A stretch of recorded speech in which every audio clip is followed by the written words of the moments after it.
A seguir, Jornal Minas, segunda edição.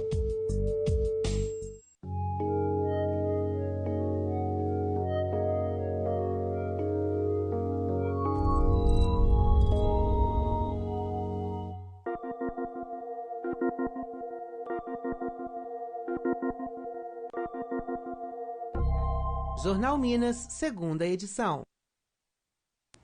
Olá, boa noite. O que para você define felicidade e o que seria para você uma cidade feliz? O conceito que surgiu na Ásia se espalha pelo mundo e se torna parâmetro para melhorar a qualidade de vida no planeta. Tem mais, está em busca de emprego. Então não perca também nessa edição a entrevista sobre o panorama do mercado de trabalho em 2020. É agora no Jornal Minas.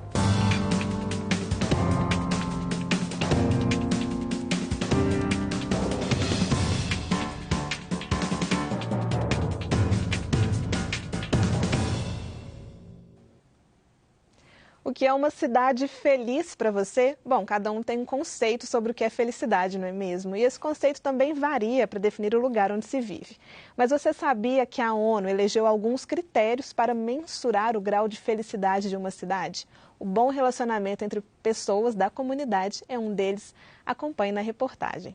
Até o início do século XX, acreditava-se que as cidades que saíam na frente no requisito qualidade de vida eram aquelas que combinavam pontos como maior expectativa de vida, PIB per capita elevado, baixas taxas de desemprego e de corrupção. Fatores que contribuem para o desenvolvimento de uma população hoje não são mais suficientes quando o conceito a ser discutido é a felicidade. A cidade, ela vira um lugar onde as relações econômicas, aparentemente, estão acima das relações humanas. Então, a economia, ou aquilo que se produz, ou aquilo que se rende, né, o que você consegue render, né, financeiramente, através do espaço, parece ter mais importância do que usufruir a cidade, como aquilo que a gente chama, né, nós temos um autor que chama Lefebvre, que ele fala que a cidade é o lugar da festa, é o lugar do mercado, é o lugar do encontro. Então, a gente deixa de construir cidades para ser esse lugar, né, que diz também Aristóteles, onde que, que as cidades deveriam ser construídas para as pessoas serem felizes, para ser um lugar unicamente de produção. Ainda que a felicidade seja um conceito subjetivo, os cidadãos são certeiros ao apontar o que faz de uma cidade um lugar feliz para se viver. Para mim, eu acho que é segurança. Eu sinto um pouco de falta nisso nessa cidade. Que acolhe muitas pessoas de diversos países, com muitas diferenças. Acho que são as pessoas, né? O povo mineiro é o povo mais acolhedor, assim, que existe. A comida também, eu vim pela culinária. Foi do Butão, um pequeno país do Himalaia, que veio o conceito de felicidade interna bruta, Organização das Nações Unidas.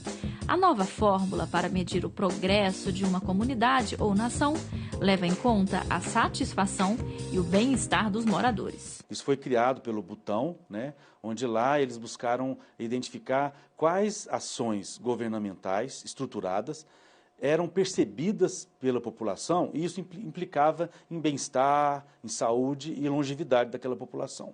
Um dos indicadores da lista chama atenção ao mostrar que não é preciso muito para garantir a felicidade das pessoas. A vitalidade comunitária reforça a importância do relacionamento e das interações entre as comunidades e como se dá a sensação de pertencimento de um grupo. O projeto Lá da Favelinha, realizado no aglomerado da Serra, é um exemplo.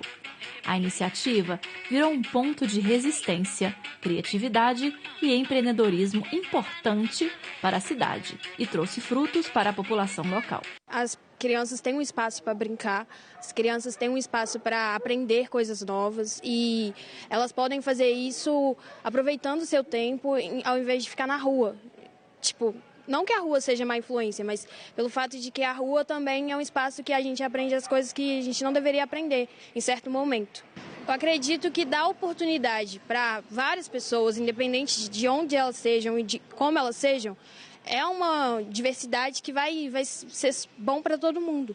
Porque quando você dá oportunidade para todo mundo pode ter oportunidade de ser feliz. O que torna uma cidade feliz é uma cidade cheia de cultura, cheia de vida, cheia de jovens expressando sua dança, sua arte, o seu canto. Então, projetos como esse da Favelinha acrescentam muito para uma cidade, porque dá voz para quem não tem voz. BH já alcançou pelo menos alguns dos indicadores da felicidade interna bruta. A presença do Wi-Fi nos espaços públicos, iniciativas voltadas para o bem-estar e saúde da população e a democratização da cultura. São ações que deixam a vida mais cômoda e agradável. Quer ter mais acesso a questões como cinema, o social, né? Para mim, faz uma cidade feliz é uma cidade onde que as pessoas consigam viver em união, que as pessoas saibam o sentido da vida mesmo, sabe? Que saibam conviver, preservar a natureza, limpeza urbana, né? Também faz parte de uma cidade feliz, uma cidade alegre. Isso é uma cidade feliz para mim. A cidade de Campos Gerais, no sul de Minas, está de luto. Hoje foram sepultadas as 3 pessoas da mesma família que morreram ontem, vítimas de uma cabeça d'água em uma cachoeira na cidade vizinha de Guapé. Pai, mãe e filha eram muito conhecidos na cidade. Emerson Magalhães, de 45 anos, Áurea de Carvalho, de 39 e Daphne Carvalho, de 17 anos, passavam o feriado no Parque do Paredão. O local estava lotado de turistas e foi atingido por um fenômeno chamado cabeça d'água, quando o volume do rio sobe rapidamente após uma chuva forte. Bombeiros e agentes da Defesa Civil fizeram buscas por várias horas na região para descartar outras vítimas. O fenômeno não é raro neste período de chuva e, por isso, quem visitar áreas de cachoeira deve ficar atento a mudanças repentinas do tempo, da cor da água e do volume do curso d'água. Na capital, a chuva forte desta madrugada deixou estragos. Mais uma vez, uma das áreas mais afetadas foi a Avenida Vilarinho, na região norte. O local inundou novamente e a via teve que ser interditada. Hoje foi dia de comerciantes contabilizarem os prejuízos. Alguns já decidiram que vão deixar o local depois de tantas ocorrências sem solução. Prejuízo também para o transporte de Belo Horizonte. A plataforma do metrô, também na região da Vilarinho, foi inundada durante a chuva, o que afetou 2 trens. A CBTU calcula os prejuízos. O serviço já voltou a funcionar normalmente hoje. Já a Defesa Civil interditou hoje à tarde o quarteirão onde está localizada a Escola Estadual Bem-vinda de Carvalho, no bairro Jardim Montanhês, região noroeste da capital. Um barranco desmoronou e comprometeu a segurança do muro da escola. A terra também afetou a pista marginal do anel rodoviário na região. Depois das empresas de telecomunicações, a partir de hoje, quem não quiser receber ligações para oferta de serviços de bancos também pode aderir ao programa Não Perturbe, exclusivo para o setor. O consumidor poderá cadastrar todos os telefones fixos e móveis relacionados ao seu CPF para bloquear as chamadas indesejadas. O bloqueio passa a valer 30 dias após o cadastro. 23 instituições bancárias fazem parte do programa. E o Brasil está no topo do ranking de países em que o consumidor é mais importunado por serviços de telemarketing. Mas acredite, desligar o telefone não é a melhor estratégia para evitar as ofertas. Olá, boa tarde. Estou falando com o Sr. Carlos. É todo dia a mesma coisa. Recebemos ligações de números desconhecidos oferecendo algum produto ou serviço que não solicitamos e, na maior parte das vezes, não precisamos. Eu me sinto constrangida na medida que eles me oferecem um produto que eu não tenho interesse várias vezes ao dia, inclusive em horários indesejados, à noite, por exemplo. Só umas 20 ligações por dia de um banco me oferecendo cartão de crédito, empréstimo. Eu pensei até em trocar de número, mas acho que não compensa, né? Vai acontecer com os outros números também. O receio de perder alguma chamada importante nos leva a atender. E aí... que eles começam a falar como se fosse uma metralhadora e não param. Quando eu vejo que é uma ligação desse tipo, imediatamente eu desligo. Mas essa não é a melhor estratégia, segundo esse advogado especializado em relações de consumo. É óbvio que as empresas elas podem oferecer serviços. Nós estamos num sistema capitalista. Se eu for um vendedor, se eu for um lojista, eu quero oferecer meu produto. E aí o consumidor ele pode negar. Não tem uma quantidade mínima de ligações. Ele pode ligar mais de uma vez. E a partir do momento que o consumidor ele fala, não quero que você ligue mais na minha residência, no meu estabelecimento comercial, o fornecedor não pode mais fazer esse tipo de contato. O Brasil está no topo do ranking de países mais afetados por ligações telefônicas indesejadas. Recebemos uma média de 45 chamadas por mês, um aumento de 120% nos últimos 2 anos. As operadoras de telefonia e os provedores de internet são os que mais perturbam o brasileiro. Em segundo lugar estão as cobranças. Bancos e serviços financeiros aparecem empatados com as chamadas de telemarketing. Em julho deste ano, por determinação da Anatel, foi criado o site nãomeperturbe.com.br, em que os consumidores podem se cadastrar para não receber chamadas de empresas de telecomunicações. O Procon também oferece ferramentas online para bloquear ligações em 16 estados. A lista inclui São Paulo, Minas Gerais, Paraná, Espírito Santo e Rio Grande do Sul. O que eu gosto de recomendar é, tenta um acordo com a empresa. Tente resolver isso amigavelmente. Se não for possível ainda, sua família é incomodada, procure os sites, a Anatel, no caso das operadoras de telefonia celular, ou mesmo a própria empresa. Não havendo solução, ir para o Procon. Se ainda assim a situação persistir, aí o recomendável é que você procure o Poder Judiciário. A seguir, o que esperar do mercado de trabalho em 2020? Onde estarão as melhores oportunidades? A gente volta já.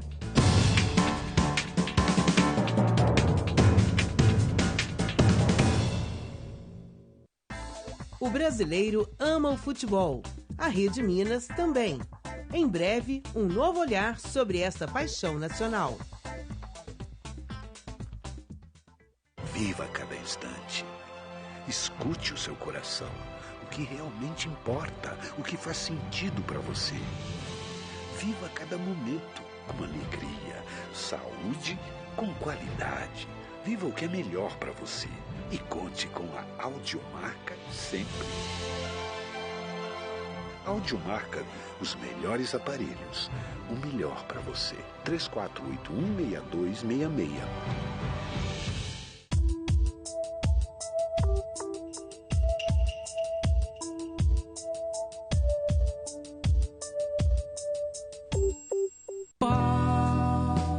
Estou me dando esse direito de elaborar uma poesia que se suja, uma poesia que vai lá em Brecht, que vai em Mayakovsky, que vai nos marginais dos anos 70 no Brasil. Conversações especial autores. Quinta, 8h30 da noite. Domingo, 1 da tarde.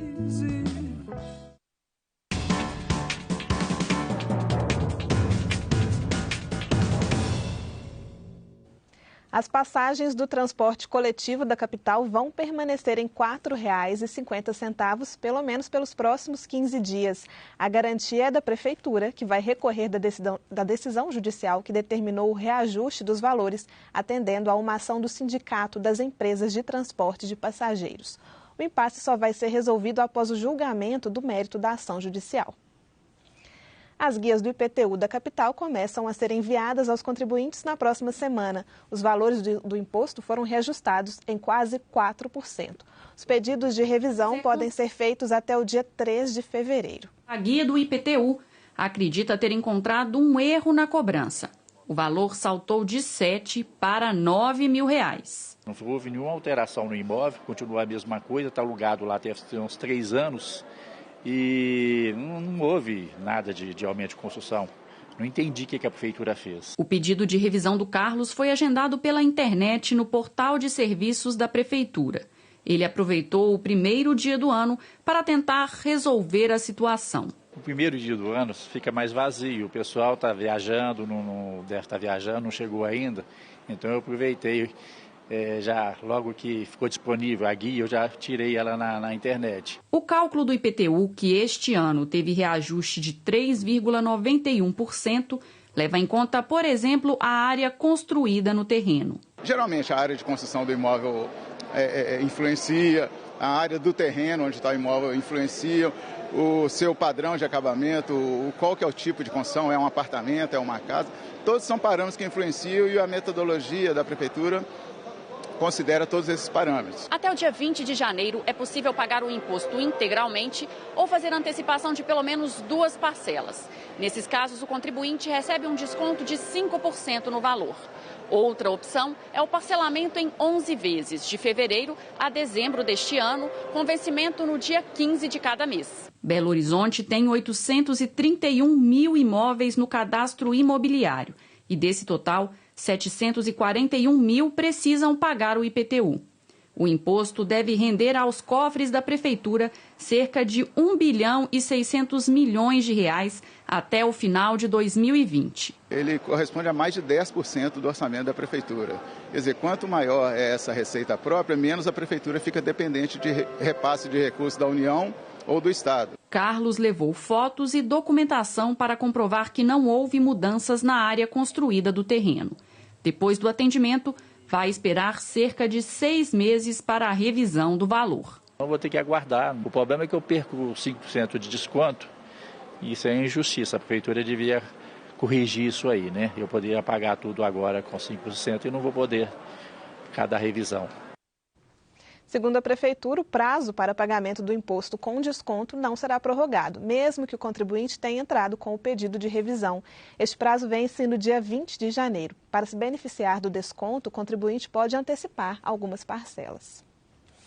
Agora, um assunto que interessa a milhões de pessoas. O primeiro dia útil de 2020 já foi de batalha para muita gente. Batalha por um emprego. O número de contratações dos últimos meses até tem sido positivo, segundo levantamentos do Ministério da Economia, mas ainda longe de tranquilizar as mais de 12 milhões de pessoas que começam o ano desempregadas. Conosco, para um panorama da geração de empregos em 2020, está a especialista em recursos humanos, Lara Castro. Boa noite, Lara. Boa noite. Lara, então, a gente está com um número alto aí de desempregados ainda em 2020. Muita gente que procurou emprego durante 2019 inteiro, às vezes até antes, nos anos anteriores. Sim. E agora entra o ano novo, volta a esperança de encontrar um emprego. O que a pessoa pode fazer de diferente? Talvez um primeiro passo. O primeiro passo é ver onde que ela está procurando um emprego e para quais os cargos que ela está procurando. Porque, de repente, a pessoa está se mantendo com um pensamento de que ela trabalhou durante anos num determinado tipo de segmento ou mesmo numa determinada função e ela permanece buscando só aquela posição e, de repente, aquilo o mercado já absorveu, já não está tendo mais demanda para aquele tipo de qualificação, aliás, para aquele tipo de trabalho. Pela qualificação dela, possivelmente sim, às vezes é só um outro curso que ela tem que fazer.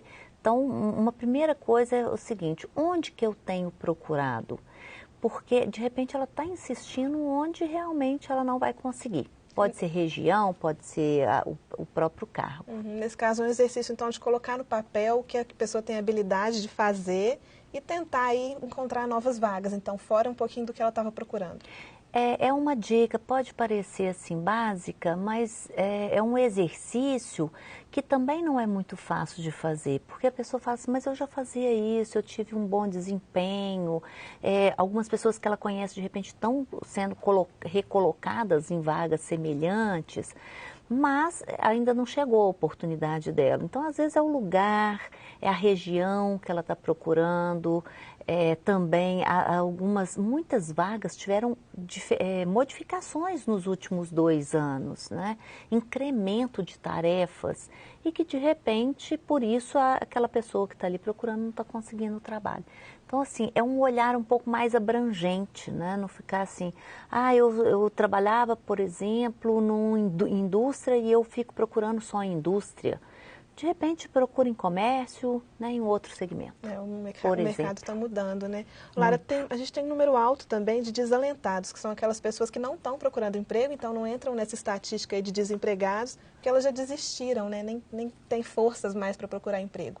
Sim. Como ajudar uma pessoa que está nessa situação, que quer um emprego, mas já está desalentado aí? Que dica dá para ela? Como tentar ajudar, às vezes, um amigo, um parente que está nessa situação aí? Olha, para todos, inclusive, e principalmente para os desalentados, faça uma análise seguinte, do que você tem de experiência, quais são as suas habilidades, o que você pode buscar como qualificação.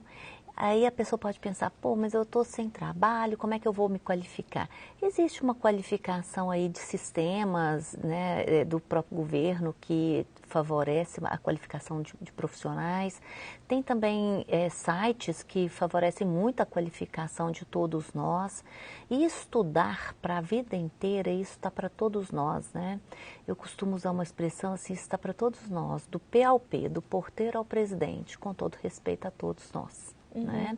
Então, assim, ver o que pode ser feito, às vezes é um curso rápido, alguém que pode sentar com você e te dar uma explicação que com o que você já sabe, a pessoa já tem condições de se disponibilizar para outro tipo de trabalho. Pois é, né? Muita gente até questiona, Lara, essa qualificação, né? Porque a gente teve aí ano passado, nos anos anteriores também, filas enormes para vagas que não exigiam qualificação e pessoas com ensino superior, às vezes com pós-graduação, em busca dessas vagas, né? Tem alguma coisa diferente, então, para se qualificar? É hora de estudar de outra forma, fazer outro tipo de curso? O que é que pode ser mais interessante?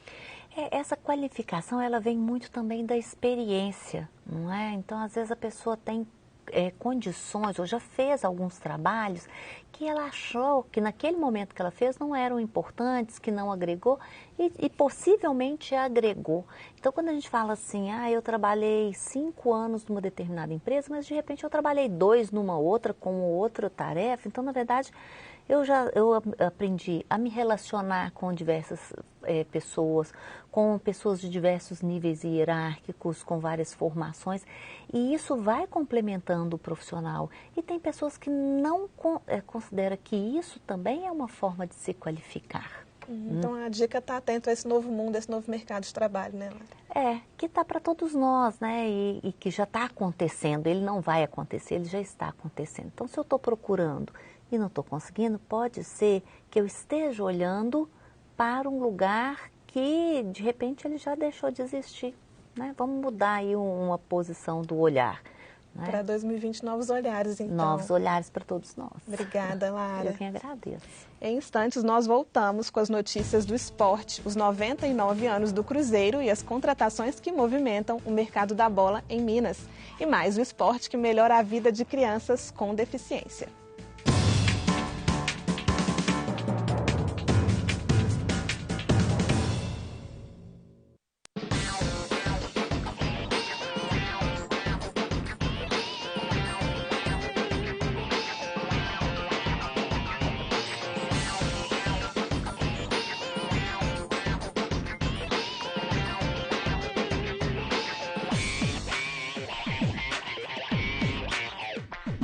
Agenda. Anote aí. De segunda a sexta, 8 da noite.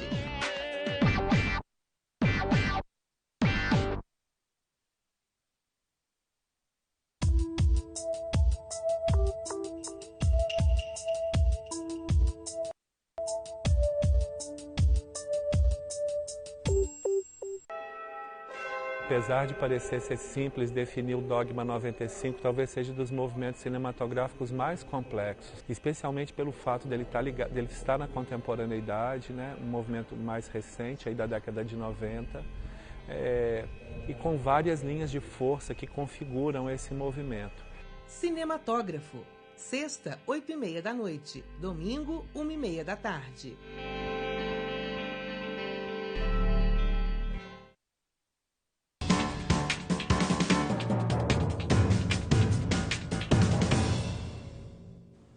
Hoje é aniversário do Cruzeiro. O clube completa 99 anos e aposta na história para vencer a crise. Um gigante pode tropeçar, pode viver um momento ruim, mas depois da queda, há a expectativa de voltar ainda maior. 2 de janeiro de 1921, 99 anos atrás, surgiu o Palestra Itália. Um clube marcado pela relação com o país europeu e também com a classe trabalhadora.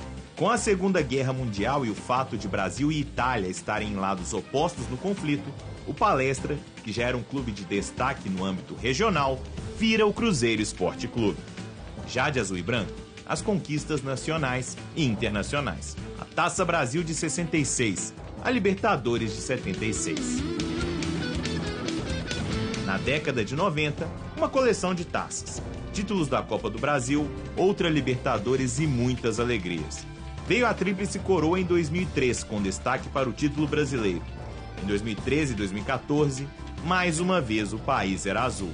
Em 2017 e 2018, um bicampeonato da Copa do Brasil, transformando o clube em rei de Copas no país. Em 2019, a queda para a Série B. Um ano turbulento e que ainda reflete no momento do clube. Mas o Cruzeiro tem a receita certa para sair: história, força e torcida. A tradição que não se apaga. Em breve, vem o primeiro centenário. E todos os celestes ajudem o clube a se reconstruir. Enquanto isso, os outros 2 clubes de Belo Horizonte se movimentam pensando na próxima temporada. A representação do América foi hoje e o Coelho tem até no momento 4 reforços confirmados. O meia Alê e o atacante Rodolfo, os 2 do Cuiabá, que eram do Cuiabá, o volante Rickson, que vem do Botafogo, e o atacante Felipe Augusto, que era do Operário. Já o Atlético acerta os últimos detalhes para a contratação do técnico venezuelano Rafael Dudamel, que já acertou a saída da seleção daquele país. O Jornal Minas fica por aqui. Fique agora com o Agenda. Boa noite e até amanhã.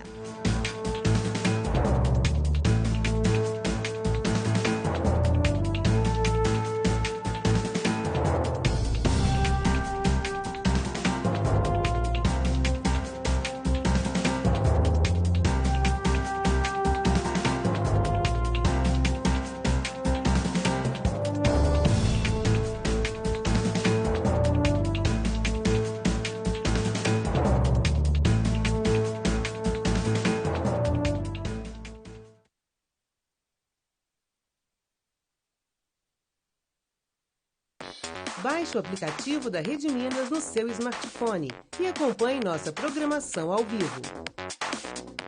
Rede Minas, mais perto de você.